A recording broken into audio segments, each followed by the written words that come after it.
This is my wife, Flora. She put all this together for you. Let me tell a very short story.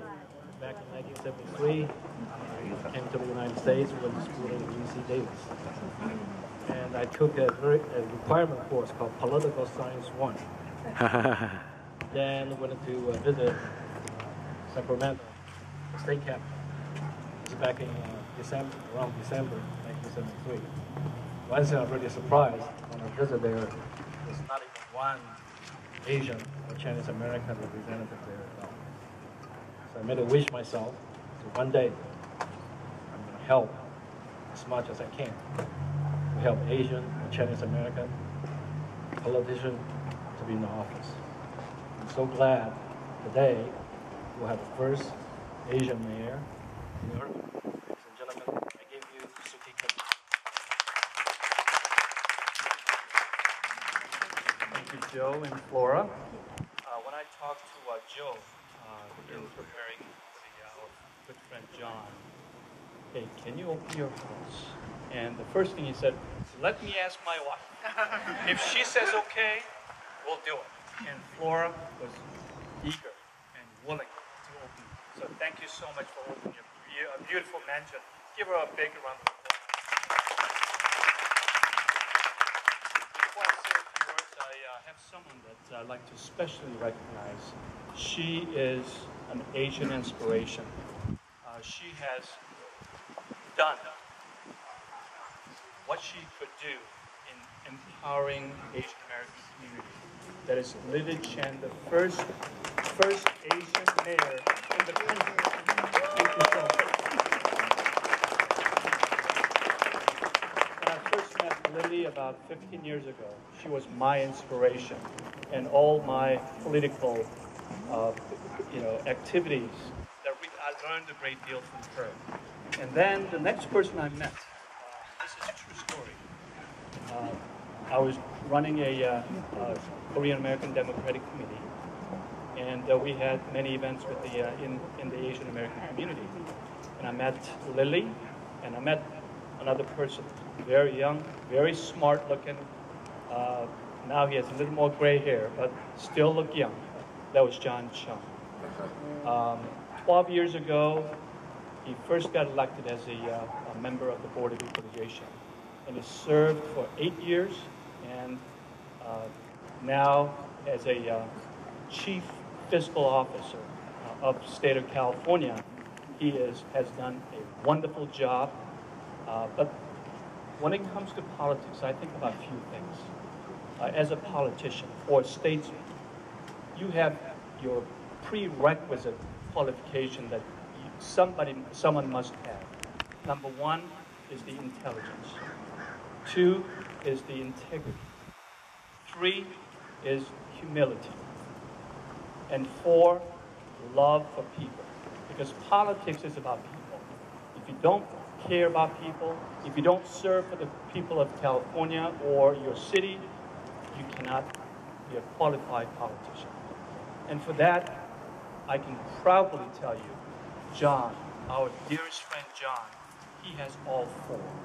And that's the reason that he's been not only an inspiration, he's been a guide for all the Asian American politicians serving the entire United States of America. So it is with my great pleasure and privilege to introduce to you, I'm not just looking at the re-election. We have a long plan for John. 2016, we're looking for a governorship with John Chiang. Okay? So just think about it.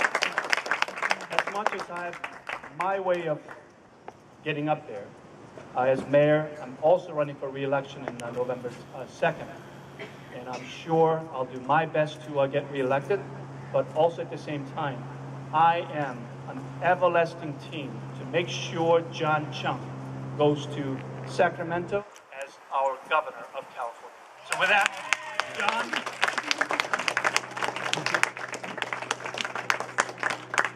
Good afternoon. It's a great pleasure to be with all of you. I just wanted to thank my dear friend Suki, not only for his longtime friendship, but more importantly, his generous selflessness to all of us. As many of you know, the good people of Irvine have benefited from his wonderful, exceptional leadership. Suki brings a very unique perspective. He is somebody who's always grounded in the community. Suki and I met, as he pointed out, some while back, but we became close friends because I had great admiration for the very fact that he worked hard, that he cared about people, and that he walked the walk instead of talking the talk. So I'm encouraging all of you to exercise your generosity, whether it's through contributions, whether it's through time, but I'm asking all of you to step up and help Suki with his re-election for the City of Irvine mayor. So thank you, Suki. Then I just wanted to thank Joe and Flora. They are people who are as generous as two people can be. They have made sure that, frankly, that we've elevated the opportunities for the next generation of residents here in Orange County, whether it's their service, to making sure that they can build the cultural center, whether it's their abilities in international commerce. Joe and I, along with Lily, Paul, William, Adeline, and there's somebody else I'm forgetting, Lily, the great Lily, from the Committee of 100, all serve to make sure that we bridge the continents, that we make sure that Chinese Americans have an opportunity to help America in the next generation, the next century, as we build partnerships with the Pacific Rim. So, Joe, also thank you very much for that assistance, and Flora, thank you very much for your exceptional hospitality. So, please all thank them. As pointed out, I've had the extraordinary privilege. Oh no, like your state flag.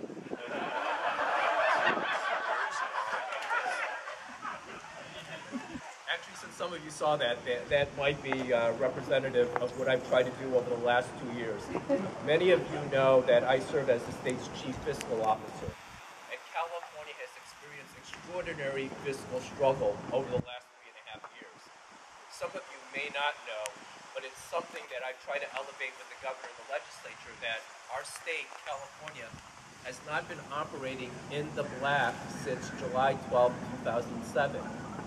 We are all well aware, whether it's our own personal households, whether it's successful businesses, whether it's the nonprofit centers that we volunteer for, or the religious organizations that we may belong to, that you shouldn't be operating in the red for 3 years.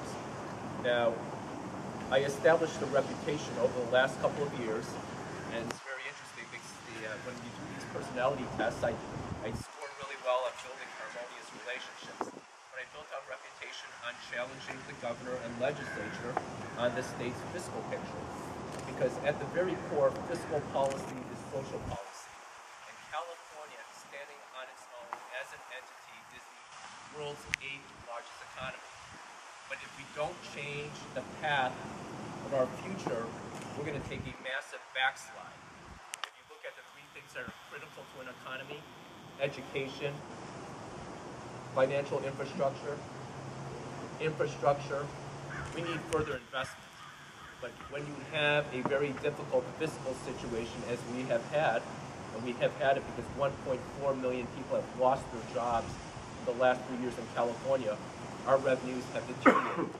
Now, my job is to protect the dreams of all of us here and the 38 other million Californians, to make sure that we provide opportunities to Sarah, so that when she's an adult, she has a future that is brighter than the ones that have been given to each and every single one of us.